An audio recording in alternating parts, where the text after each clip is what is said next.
அழகிய செயலை வைத்துத்தான் முஸ்லிம்.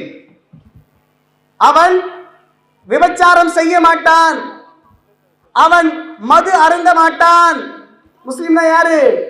விபச்சாரம் செய்ய மாட்டான், மது அருந்த மாட்டான், பொய் சொல்ல மாட்டான், புறம் பேச மாட்டான், இடையில மோசடி பண்ண மாட்டான்,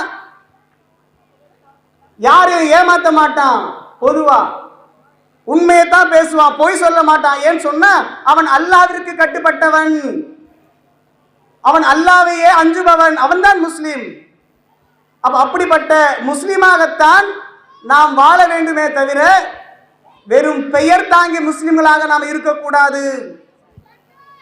வெறும் பெயர் தாங்கி முஸ்லிம்களாக நாம் ஆகிவிட்டோம் என்று சொன்னால் இந்த உலகத்திலே வாழக்கூடிய வாழ்க்கை நமக்கு பயம் கலந்த வாழ்க்கையாக, கவலை அளிக்கக்கூடிய ஒரு வாழ்க்கையாக இந்த உலகத்திலே மாறிவிடும். அப்படித்தான் மாறிக்கிட்டு இருக்கு.